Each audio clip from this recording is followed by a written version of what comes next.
When to walk away versus when to fight for love. Everyone tells you love takes work. Everyone says relationships aren't easy. You have to fight for it. Don't give up when things get hard. And they're right. But nobody tells you how to know the difference between a relationship worth fighting for and one that is quietly destroying you while you fight. That distinction is everything. Welcome to Heart Talks Daily. Today, we're talking about the question almost everyone in a difficult relationship is secretly asking themselves: should I stay or should I go? Let's talk about it honestly. Point 1. Not every struggle means leave. The first thing I need to say: struggle is not a sign to walk away.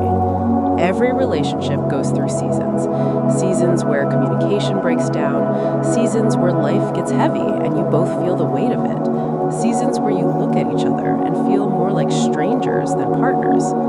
That is not always a sign the relationship is over. Sometimes it is a sign that the relationship is asking you both to grow. Real love is not always comfortable. Sometimes it asks hard things of you. It asks you to have conversations you've been avoiding, to be vulnerable when everything in you wants to close off, to choose someone, even on the days when choosing them is difficult. That is what fighting for love actually looks like.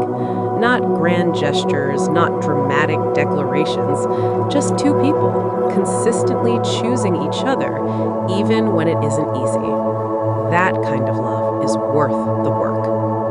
And then there is a different kind of hard, and this is where I need you to pay attention, because these two things can look identical from the outside, but they feel completely different from the inside.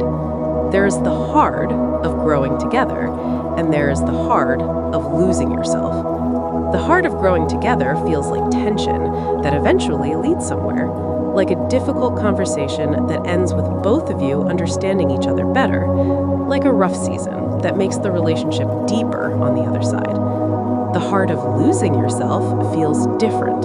It feels like shrinking, like apologizing for things that aren't your fault, like walking on eggshells in the one place you're supposed to feel safe, like trying and trying and trying, and nothing ever actually changes. One kind of hard builds something. The other kind slowly takes something from you.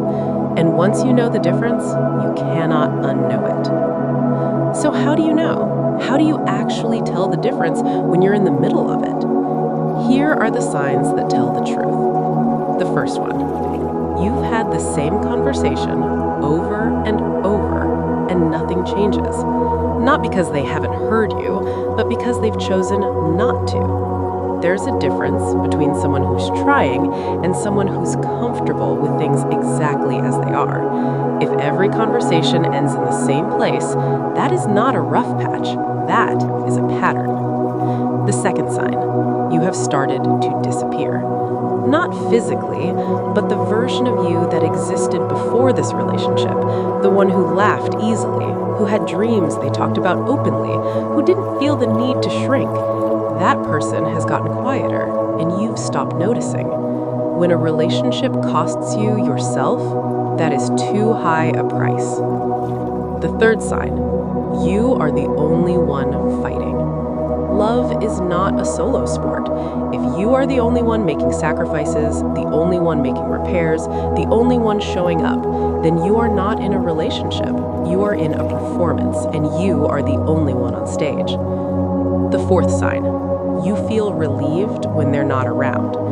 That feeling is one of the most honest things your body will ever tell you. Not guilt about it, not shame, just relief. Pay attention to that. Now, the other side, because walking away is not always the answer either. Here are the signs that what you have is worth the fight. You still feel emotionally safe with them, even in conflict, even in disagreement. There's still a foundation of respect. They take accountability, not perfectly, not immediately sometimes, but they get there. They look at their own behavior honestly. They don't just defend themselves, they actually reflect. The relationship has a pattern of repair. Arguments end, wounds get tended to, you come back together, and it means something. And most importantly, you both want it to work. Not just you, both of you. Because effort from one person cannot save something that two people need to build.